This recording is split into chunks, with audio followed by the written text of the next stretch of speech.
여러분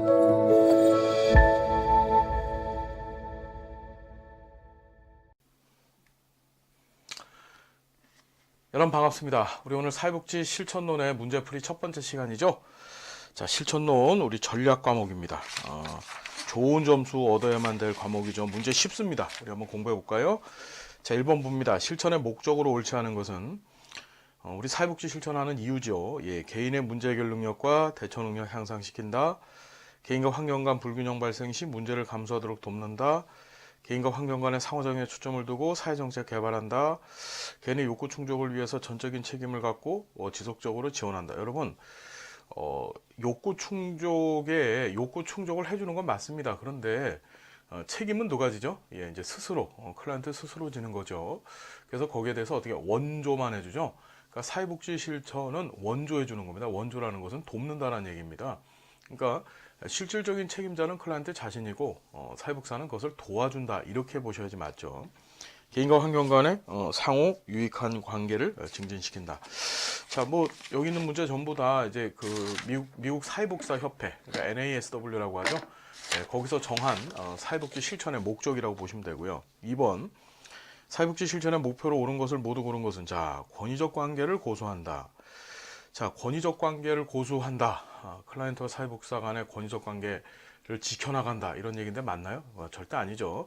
예, 클라이언트와 사회복사 간에는 어떤 관계가 가져야 됩니까? 예, 협력적 관계를 가져야 되는 거죠. 협력적 관계. 사회복사의 사적 이익을 추구한다. 예, 그럼 이제 장사를 해야죠. 예, 전혀 틀리고요.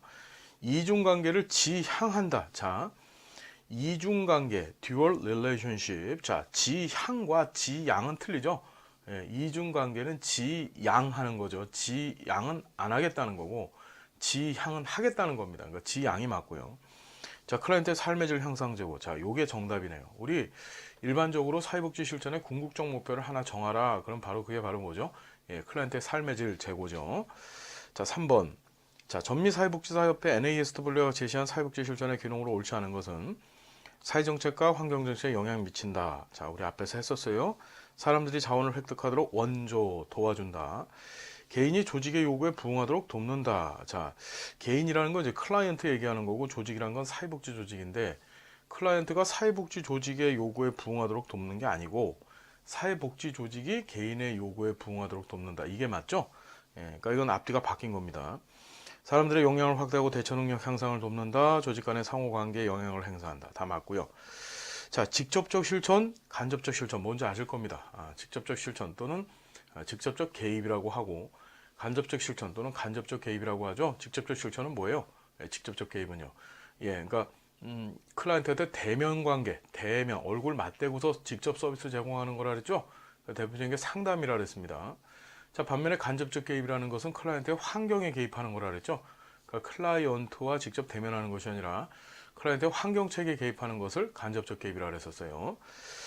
자, 보시면 직접적 실천의 예는 지역 현안 문제 해결을 위해서 공청회를 개최했다. 공청회 열었다. 예. 공청회를 열었다는 얘기는 뭐예요? 이건 환경에 개입했다는 얘기고요. 지원 요금 뭐 홍보 활동, 뭐 외부 프로그램 지원 사업 개입, 자, 뭐 예산 확보 운동 참여 전부 다 간접적 개입에 관한 얘기죠. 클라이언트하고 얼굴 맞대고서 서비스 제공하는 거 아닙니다. 자, 4번. 성매매 피해 여성을 위한 직업기술 교육 제공. 자, 요게 바로 뭐죠? 네, 직접적 실천이 될 거고요. 자, 직접 실천에 해당하지 않는 것. 자, 장애인 취업 상담했어요. 자, 제가 방문을 했다. 주간보호 서비스 제공했다. 그렇죠? 정신장애인 사회기술훈련을 실시했다. 전부 직접적 개입이고 ADHD 아동 자원 정책을 개발했다. 이거 환경의 개입, 정책 개발은 대표적인 환경 개입, 즉 간접적 개입의 한 예죠. 자, 6번 여러분 풀 수 있고요. 자, 7번도 풀 수 있습니다.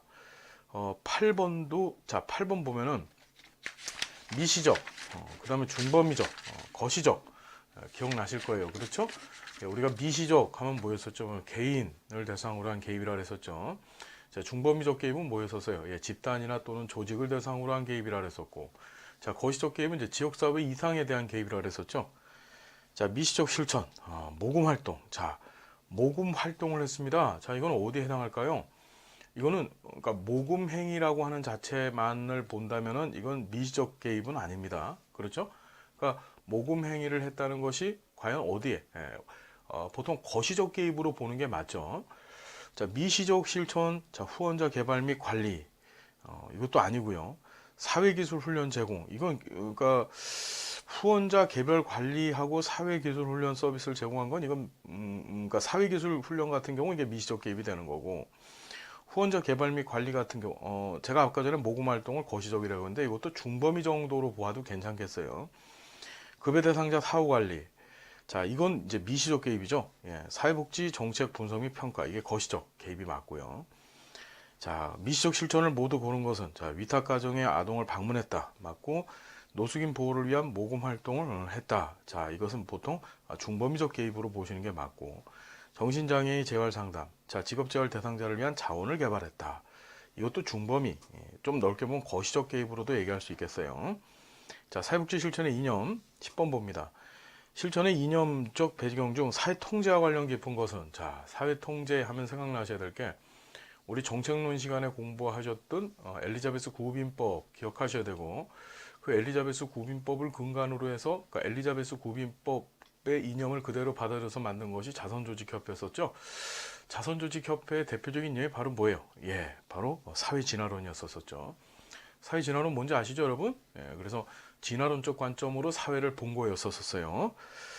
자, 11번 사회복지 실천의 이념에 관한 설명으로 옳지 않은 것은, 사회진화론에 근거한 사회복지 실천은 인보관 활동에서 찾아본다. 자, 우리가 인보관 운동가들의 이념 하면 뭐예요? 3R 정신, 그렇죠? 그 다음에 민주주의, 그렇죠? 그 다음에 기독교 집합주의, 이 세 가지였었죠.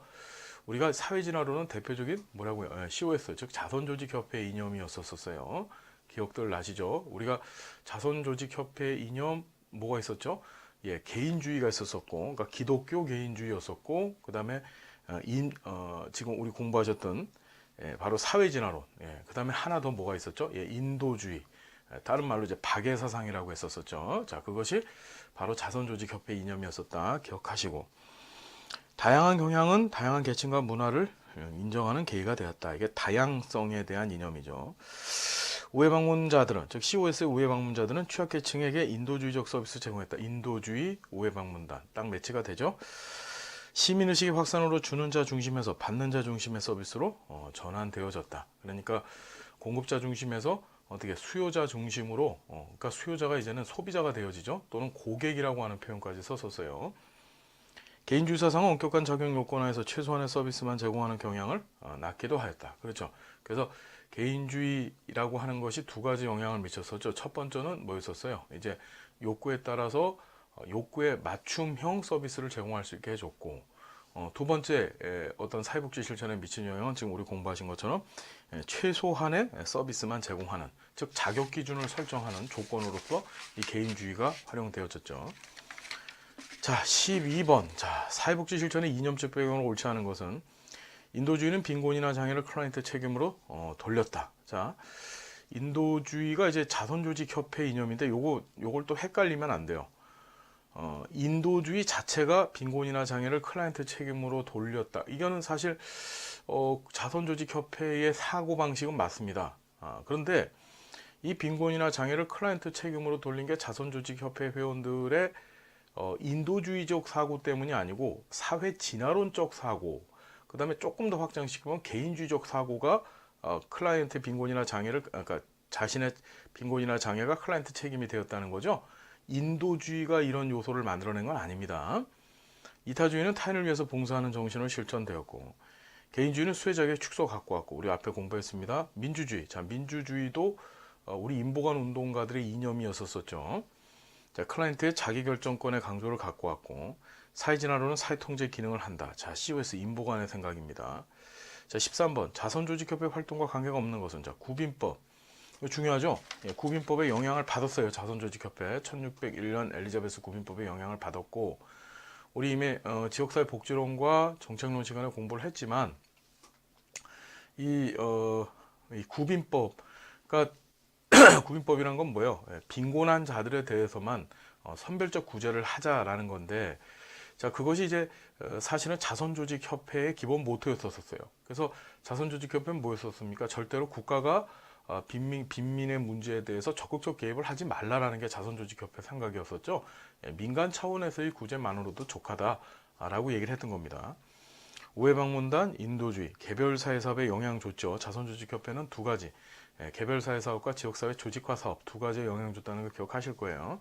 자, 사회 옹호, 옹호라는 거는 약자의 편을 일방적으로 들어주는 거라 그랬죠. 예, 변호 또는 대변이라 그랬었습니다. 자, 이건 바로 인보관 운동가들의 생각이었었죠. 자, 14번. 자선조직협회에 관한 설명으로 옳지 않은 것은 수혜 자격을 심사했다. 과학적 자선을 시작했다. 영국 런던에서 시작됐다. 자, 환경 개선 교육을 강조했다. 자, 환경 개선 교육 강조한 것은 이건 인보관 운동가들입니다. 우회 방문자가 활동했다. 맞고요. 자, 15번. 자선조직협회 인보관에 관한 내용으로 옳지 않은 것 했습니다. 인보관은 집단사회사업의 태동에 영향을 줬다. 맞죠? 인보관은 이제 집단사회사업하고 근데 지역사회 조직화 사업에 영향을 줬었죠. 자선조직협회는 개별사회사업의 태동에 영향을 줬고 그렇죠? 자선조직협회는 개별사회사업하고 또 지역사회 조직화 사업에 영향을 줬고요. 자선조직협회는 빈곤의 원인을 개인의 나태함과 게으름으로 봤고요. 인보관은 지역 주민과 함께 거주하면서 그렇죠? 사회개혁을 시도했다. 그게 3R 정신이라 그랬죠. 3R. 자, 자선조직협회는 도덕적 의무를 강조해서 모든 빈민에게 도움을 제공했다. 자, 자선조직협회가 도덕적 의무를 강조한 거는 맞습니다. 그런데 모든 빈민에게 도움을 제공한 것이 아니라 도울 가치가 있는 빈민에게만 도움을 제공했었죠. 그 자선조직협회는 구빈법처럼 구빈법도 빈민을 세 개로 나눴었죠. 어떻게 해요? 노동력이 있는 자, 없는 자, 그 다음에 요보와농 이렇게 세 가지로 나눴었잖아요. 마찬가지로 자선조직협회도 이 빈민을 두 가지 부류로 나눴습니다. 어떻게 도울 가치가 있는 빈민과 도울 가치가 없는 빈민으로 나눴었죠. 자, 16번. 인보관 운동과 관계 있는 것을 모두 고른 것은 자, 우회방문은 이건 COS. 자, 연구 조사했다. 맞죠? 우리 3R 할 때 R에 리서치가 있었었죠. 연구 조사한 거. 자, 자산 조사를 했다. 자산 조사 같은 거 안 합니다. 함께 거주했다. 3R을 지금 묻는 문제네요. 예, 나하고 라가 답이죠. 자, 15번. 사회복지 실천의 역사에 관한 설명으로 옳지 않은 것은 우회 방문자들은 빈곤 가정을 방문하면서 상담 및 교육, 교화를 하는 역할을 수행하였다. 자, 우회 방문자들은 빈민구제 도덕적 잣대를 적용해서 빈민을 통제하고자 했고 우회 방문자들의 개입 대상은 개인이나 가족들이었다. 그래서 이제 개별사회 사업 한 거죠. 자선조직협회는 연구와 조사를 통해서 사회제도를 개혁해야 한다는 기본 개념을 가졌다. 자, 연구 조사를 통해서 사회제도를 개혁하자, 세상을 바꾸자, 환경을 개선하자라고 주장한 것은 인보관 운동가들의 생각이었었죠. 인보관 운동은 빈곤의 원인을 산업화, 즉 환경으로 봤다. 자, 18번. 사회복지 실천의 발달 과정을 순서대로 바르게 나열한 것 했습니다. 한국의 사회복지사업법 제정됐다. 메릴 리치몬드 사회진단 출간됐다. 밀포드에서 개별사회사업의 공통요소를 정리했다. 펄만의 문제 해결 모델 등장했다. 리치몬드 사회진단 1917년이고요. 밀포드에서 개별사회사업의 공통요소가 정리된 거는 1929년이죠. 펄만의 문제 해결 모델은 1957년입니다. 대표적인 통합 모델이죠. 통합 모델의 시초가 바로 펄만의 문제 해결 모델이라 했었어요. 자, 답은 뭡니까? 1번이 되겠네요. 자, 좀 거지 같은 문제죠. 그렇죠. 예. 19번.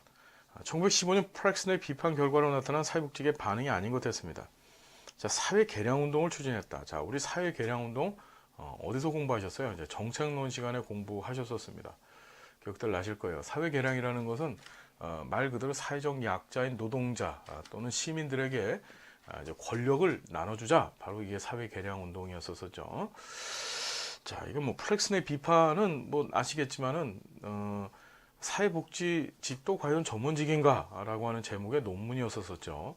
해당 내용은 복지사들 니네들 전문가 아니거든. 그러니까 전문가가 되라 이런 얘기였었어요. 사회진단 저서 출간했고 메릴 리치몬드가 사회진단이라고 하는 책을 1917년에 쓰죠. 전문 사회복지학교 설립, 미국 사회복지사 협회 창립, 개별사회사 방법론 확립 다 답이 될 수 있겠네요. 자, 20번. 사회복지 실천 전문직으로서 발전 과정에서 자, 프렉스너의 비판에 대한 반응에 해당하지 않는 것은 자, 프렉스너가 1915년에 프렉스너 비판했죠. 자, 그러니까 프렉스너가 시험에 9회, 15회 이렇게 나온 거예요. 자, 리치몬드가 사회진단 출간했다. 이게 1917년의 일입니다. 앞에서 말씀드렸죠. 밀포드위에서 개별사회사 방법론을 기본으로 하는 사회복지 실천의 공통요소가 정리 발표됐다. 이게 1929년에 밀포드 회의에 있었었죠. 미국 사회복지사 협회 설립된 거는 1921년이었었습니다. 그죠? 알고 계시죠? NASW요. 자, 의사인 카보트가 매사추세츠 병원에 자, 의료 사회복사를 정식으로 채용한 게 이게 1905년 일입니다. 이거 우리 공부하셨었어요. 1905년에 의료 사회복사가 최초로 어떻게 미국에서 채용이 되었습니다. 1905년이죠. 그러니까 사회복사들의 치료자로서의 역할을 강조하면서 위상을 높이고자 했다.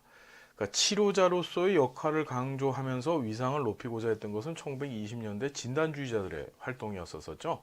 20년대 이후에, 그러니까 20년대부터 시작해서 50년대까지.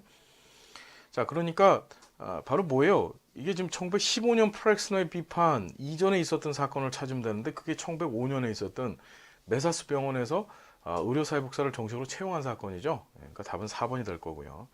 21번.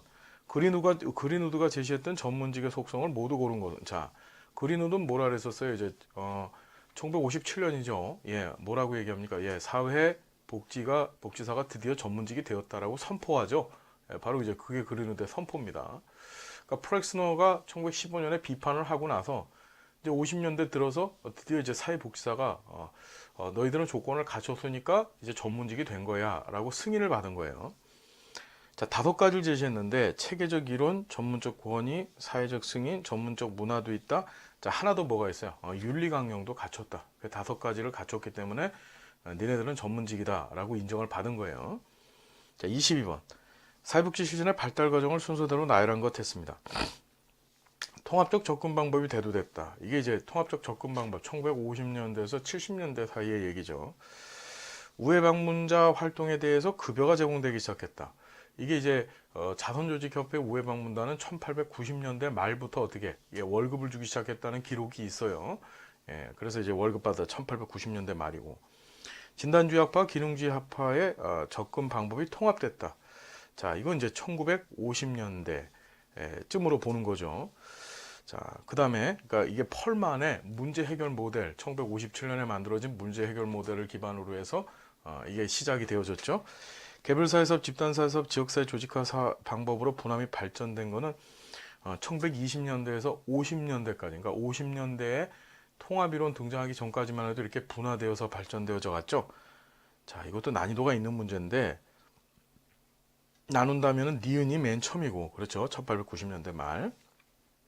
그 다음에 2번, 그러니까 리을이 답이고, 리을이고, 그 다음에 디귿이고 기억, 뭐 이런 식으로 진행할 수 있겠네요. 조금 난해했던 문제였습니다. 자, 23번 봅니다. 답에서 설명하는 것은 했습니다. 자, 실천과 클라이언트가 함께 노력할 일치점을 알아본다. 인간은 스스로 창조하고 재창조할 수 있는 힘을 갖고 있다. 사회복지위원회는 실천과의 활동을 위한 초점, 방향, 내용을 제공한다. 클라이언트의 잠재적 성장 가능성을 높이기 위해서 실천과 클라이언트의 관계를 활용한다. 자, 바로 기능주의에 관한 얘기죠. 우리가 실천론에서는요, 이 기능주의하고 진단주의밖에 얘기를 안 하는데, 여기서 핵심 키워드가 스스로 창조하고 재창조할 수 있는 힘을 갖고 있다. 이게 바로 이제 기능이죠. 인간이 가지고 있는 기능, 어빌리티입니다. 그렇죠. 자, 24번. 기능주의 학파와 진단주의 학파에 관한 설명으로 옳은 것 했습니다. 진단주의 학파는 미국의 대공황 이후에 등장하였다. 자, 진단주의 학파는 1920년대에 등장했어요. 미국의 대공황은 1929년에 뻥 하고 터졌죠. 그렇죠. 그러니까 20년대에, 그러니까 대공황 이전에 등장한 겁니다. 대공황 이전에 진단주의는요. 기능주의 학파는 인간의 성장 가능성을 중시했다. 맞고요. 기능주의 학파는 클라이언트의 생활력을 강조했다. 자, 생활력이라는 게 라이프 히스토리, 즉 살아왔던 삶의 내력을 찾는 거예요. 저 원인을 찾겠다는 거예요. 지금 클라이언트가 경험하고 있는 문제의 원인이 도대체 뭘까? 그 원인을 두저내기 위해서 생활력이라고 하는 것을 찾아냅니다. 이것은 진단주의자들의 얘기죠. 진단주의, 과거를 뒤져서 원인을 찾아낸다. 그건 진단주의 얘기고요. 진단주의 학파는 현재 경험과 개인의 동기에 대한 이해를 중시하였다. 현재 경험과 또 개인의 동기에 대한 이해를 중시한 것은 바로 뭐죠? 기능주의 학파 얘기고요. 두 학파 간의 논쟁은 1970년대 와서 비로소 종식된 게 아니라 50년대에 와서 종식이 되어졌죠. 50년대 통합이 되어지면서 종식되어졌습니다. 25번. 펄만이 강조한 사회복지 실천의 4가지 구성 요소. 여러분, 펄만 아시죠? 4P. 그렇죠. 4P. 문제, problem, 있는 사람이 person. 그렇죠.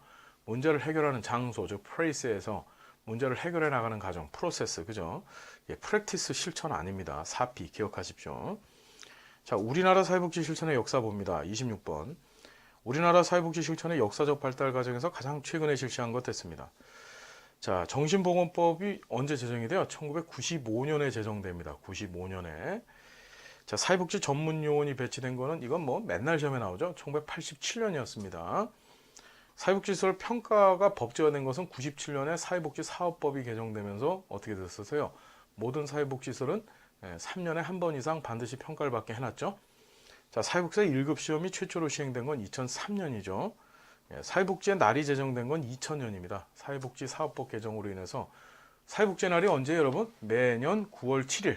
그렇죠. 9월 7일이 구질구질 맞은 날. 이제 국민기초생활보장법이 제정된 날이라 그랬죠. 자, 그걸 기념해서 2000년을 사회복지의 날이라고 합니다. 사회복지사업법이 있었어요. 27번. 한국 사회복지 실천의 역사에 관한 설명을 옳은 것 했습니다. 한국전쟁 이후 외원단체들의 지원은 재가 중심 사회복지를 발전시킨 것이 아니라 자, 시설을 만들었죠. 그래서 고아원, 그렇죠? 양로원 이런 시설들. 그러니까 전쟁 고아, 그렇죠? 전쟁 난민들에 대한 수용 시설들, 그러니까 생활 시설들 위주로 편성이 되어졌다는 거 기억하시고 97년 사회복지사업법 개정으로 2001년부터 사회복지사 1급 국가시험 시행을 시되었다. 자, 97년 사회복지사업법 개정된 건 맞는데 2001년이 아니고 2003년부터 사회복지사 1급 시험이 시작됐죠.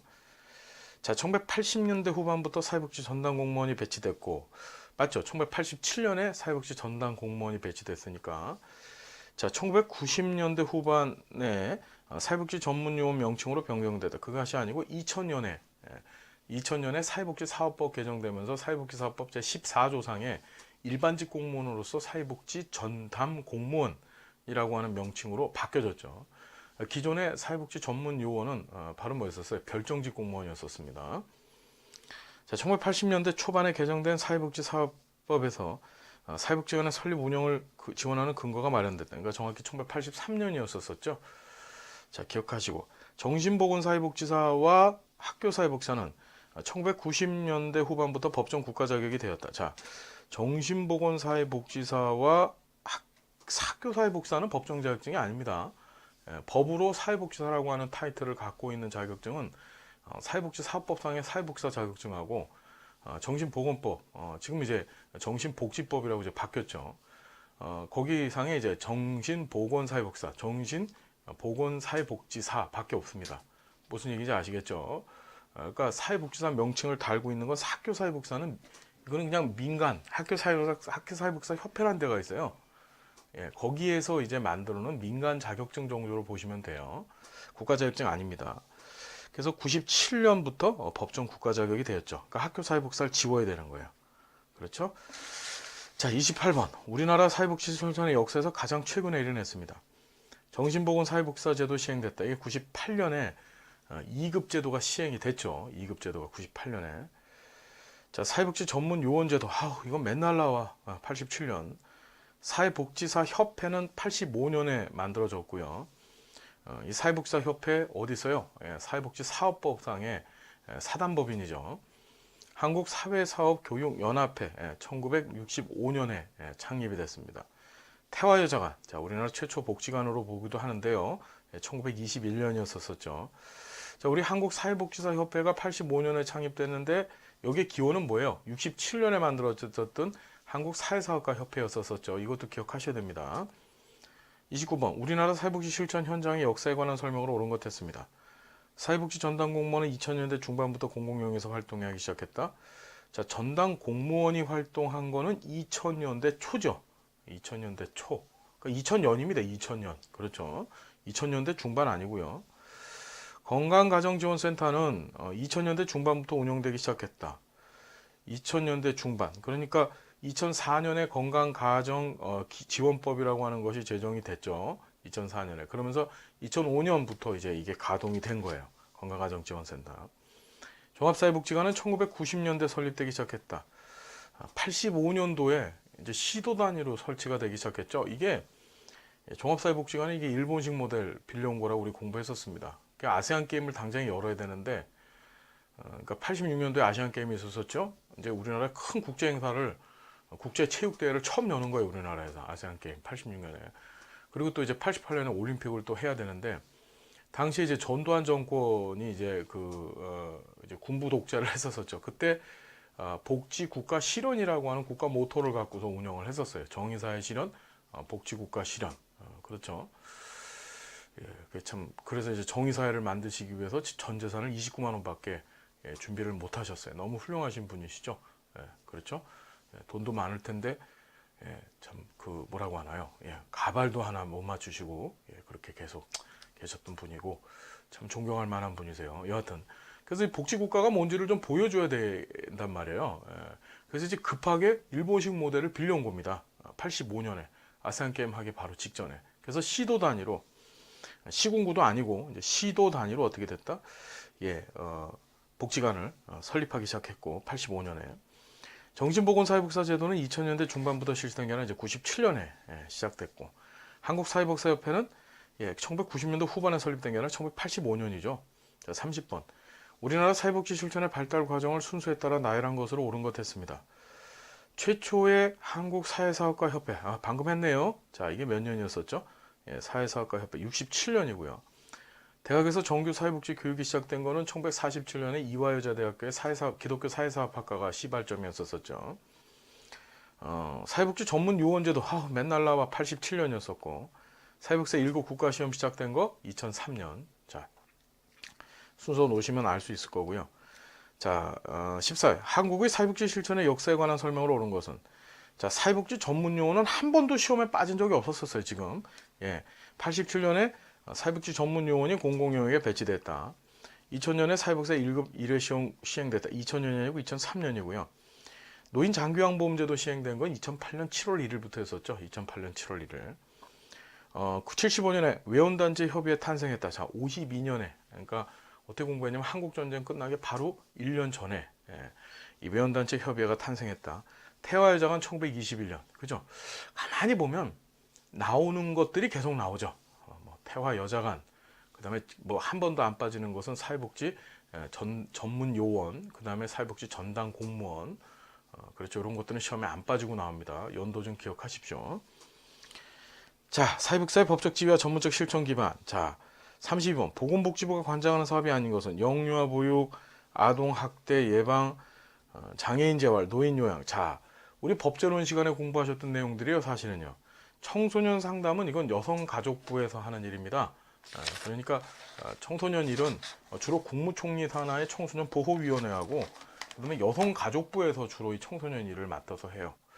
그러니까 보건복지부 관장하고 뭡니다. 자, 이런 거 나왔죠. 33. 우리나라에 법적으로 규정하고 있는 국가자격증. 의료사회복지사, 학교사회복지사, 교정사회복지사, 정신보건사회복지사. 답은 몇 번이에요? 정신보건, 지금 이제 정신보건사회복지사가 아니고 우리 법제론 시간에 공부하셨지만 이제 정신보건복지사회복지사. 그렇죠. 그래서 여러분 법정 자격증은 2개밖에 없다 그랬어요. 사회복지사 이름 붙어 있는 거는요. 자, 이런 게 시험에 나왔습니다. 자, 34번 15회 때 똑같은 문제 나왔죠. 똑같은 문제. 기억하고 리을만 답이 되죠. 15회 때 아주 똑같은 문제가 9회 때하고 15. 그러니까 가만히 보니까 9회 시험 문제를 놓고 15회 시험 문제를 이렇게 출제를 하신 것 같아요. 굉장히 많이 유사한 문제들이 많더라고요. 35번 12회 우리나라 사회복지 관련 국가 자격에 관한 설명으로 옳은 것은 사회복지사 자격은 1급, 2급으로 운영된다. 자, 우리 이미 법제론 시간에 공부하셨지만 사회복지 사업법에서 사회복지사 자격증은 1급, 2급, 3급까지 있었었죠. 3급 사회복지 사업법 제11조를 봤었었죠, 우리가. 정신보건사회복사는 사회복지사 1급 소지사에 응시 자격 주어진다. 그런 규정 없어요. 노인복지에 관한 관심 증가로 노인복지사 자격제도가 시행되고 있다.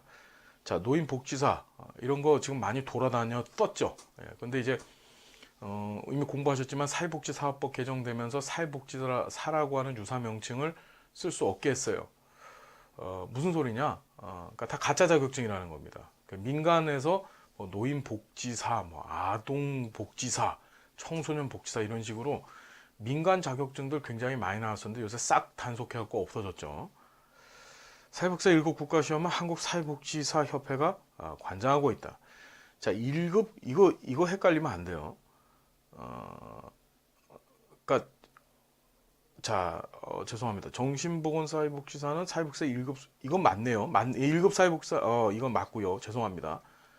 사회복지사 1급 시험은 한국사회복지사협회가 관장한다. 보건복지부 장관이 관장자죠.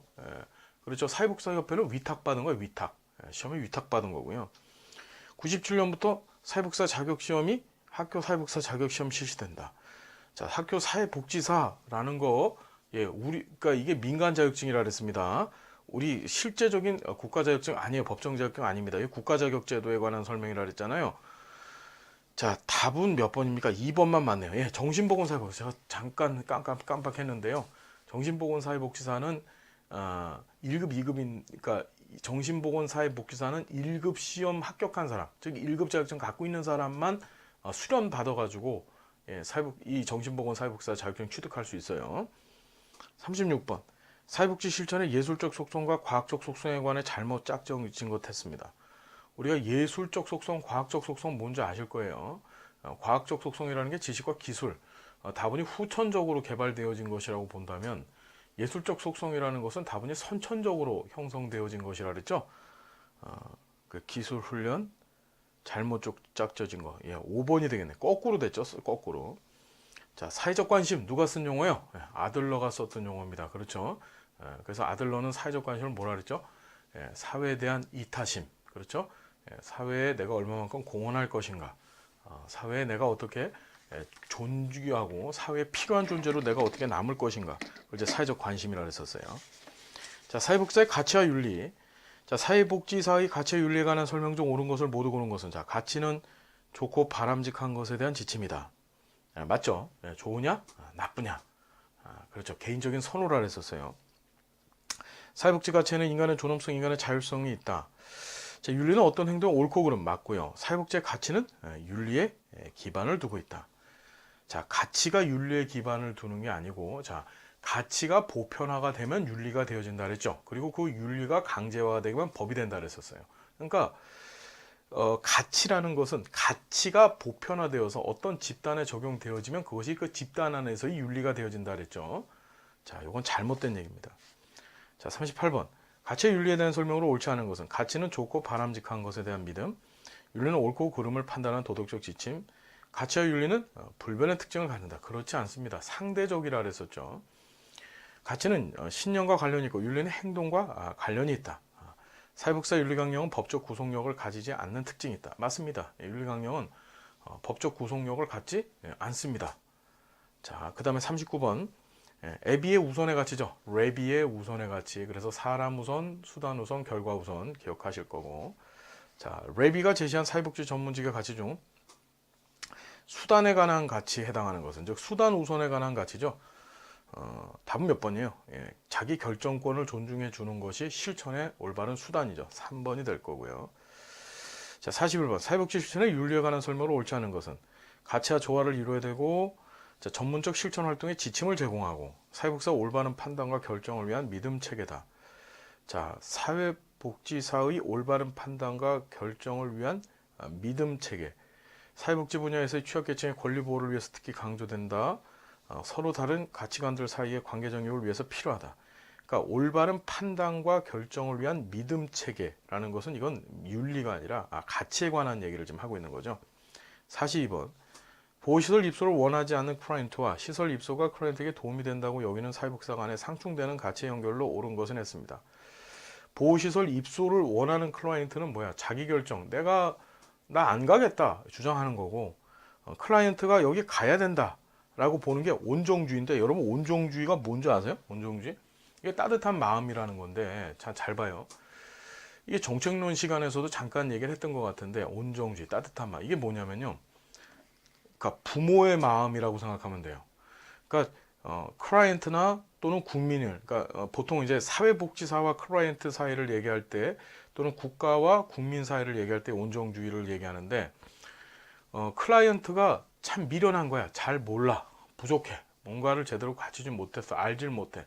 그래서 아버지 마음으로, 부모의 마음으로 네가 좀 잘 되길 바라는 입장에서 너 이렇게 좀 했으면 좋겠다 라고 그 잘 되는 길을 알려주는 걸 온정주의라고 보면 돼요.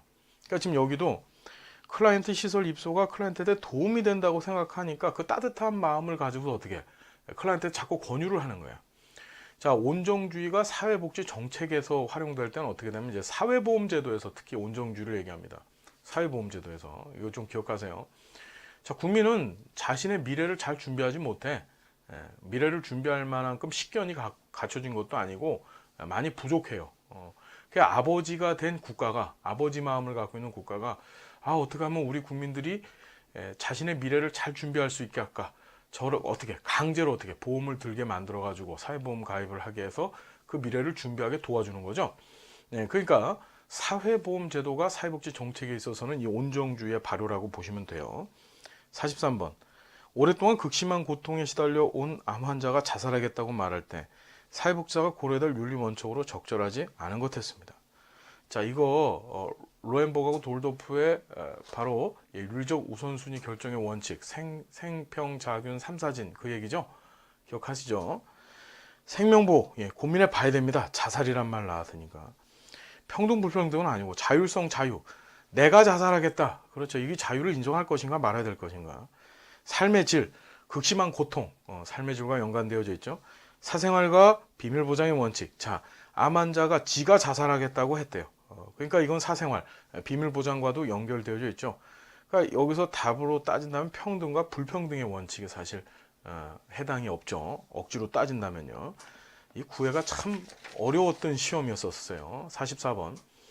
사회복지관에서 기존의 여성 취업 프로그램을 축소하고 새로운 결혼 이주 여성 한글교실 프로그램을 기획하고자 할 때 행정적인 측면에서 발생할 수 있는 윤리적 쟁점은 이랬어요. 기존의 여성 취업 프로그램 축소하고 새로운 결혼 이주 여성 한글 프로그램을 기획을 하겠대요. 그렇게 되면은 기존에 했던 것들 없어져야 되잖아요. 그죠? 많이 줄여야 됩니다. 그리고 새로운 것에다가 또 투자를 해야 되겠죠. 그러니까 제한된 자원의 공정한 분배 문제와 고민을 해봐야 될 내용입니다. 자, 뭐 어려운 문제인데 이렇게 시험에 나오진 않을 겁니다. 로엔보그하고 돌도프가 제시한 윤리적 의사결정의 우선순위 올바르게 나열한 거 생평자균 3사진 기억하시죠? 그거대로 풀면 되시고. 46번. 장애인복지관의 사회복지사에게 사회복지사의 이모가 지적장애를 가진 자신의 딸을 클라이언트로 개입해 줄 것을 요청했다. 이때 발생할 수 있는 윤리적 쟁점은 이랬어요. 잘 봐요. 장애인복지관의 사회복지사한테 사회복지사 이모가 지적장애를 가진 자신의 딸을 클라이언트로 개입해 줄 것을 요청한 거야. 자, 이때 발생할 수 있는 윤리적 쟁점, 질신성, 전문적 관계. 자, 사회복지사 이모가 그러니까 사회복지사하고 친척 관계인 거야. 그가 자기 딸을 갖다가 어떻게 개입해 줄 걸 요청해서 그러면 이 딸이라는 것은 이 사회복지사한테 뭐가 되는 거야? 사촌 관계죠, 사촌. 그렇죠? 무슨 말씀인지 이해되시죠? 그러니까 넓게 보면 형제예요, 형제. 그러면 둘 사이에서 어떤 문제가 발생하겠어요? 내가 과연 얘를 클라이언트로 볼 것인가 아니면 동생으로 볼 것인가 고민될 수밖에 없겠죠. 우리가 클라이언트와 사회복지사의 관계를 전문적 관계 또는 원조 관계라고 얘기했었죠. 자, 그것에 대한 훼손, 그것에 대한 유지 문제에 대해서 고민할 수밖에 없을 겁니다. 여기 나와 있는 예들은 다 해당되지 않겠죠. 자, 47번. 비밀보장의 예외에 해당하는 것을 모두 고른 것 했습니다. 자, 이것도 중요한 문제예요. 법정으로부터 법에서 클라이언트 정보 공개 명령을 받았는데 법에서 하라는데 안 해요. 그럼 범법자 되는 거죠. 클라이언트의 7월 위에 전문가 회의를 열 때, 클라이언트 자신이나 상대방의 생명에 위협이 될 때, 제3자로부터 클라이언트에 관한 정보를 제공받았을 때, 이때 왜 비밀보장을 안 해야 되죠? 당연히 리얼은 아닙니다. 48번. 다음 사례에서 윤리적 결정의 철학적 근거는 했습니다. 17세 여고생 A는 사회복지사에게 비밀보장을 요구하며 상담을 요청했고 사회복지사는 비밀보장을 약속했다. A는 현재 임신 10주째로 부모와 교사에게 알리지 않고 출산을 할 수 있도록 도와달라고 요구했다. 사회복지사한테 요구했겠죠. 그러나 사회복지사는 A와 태아의 건강과 복지를 위해서 비밀보장의 약속을 어기고 부모에게 알리기로 결심했다. 이게 바로 윤리적 상대주의죠. 그러니까 자, 절대적으로 지켜야 될 윤리, 절대적으로 지켜야 될 윤리가 존재한다. 그것이 윤리적 절대주의입니다. 보통 종교에서 많이 사용하는 개념이라 그랬죠. 이게 반대가 윤리적 상대주의예요. 우리가 배운 것이 윤리적 절대주의와 상대주의밖에 없습니다. 무슨 윤리적 개인주의, 종교주의 이런 거 배운 적 없어요. 민주주의 이런 거 배운 적 없습니다. 자, 지금 문제 같은 경우에는 비밀보장 하긴 해야 되는데 비밀보장을 때와 경우에 따라서 즉 상황에 따라서는 할 수 없다라는 얘기예요. 바로 뭐죠? 윤리적 상대주의에 관한 얘기죠. 자, 이만큼 보시고 다음 시간서부터 49번부터 또 열심히 한번 달려볼게요. 함께해서 고맙습니다. 다음 시간 행복한 모습을 만나 뵐게요. 감사드립니다.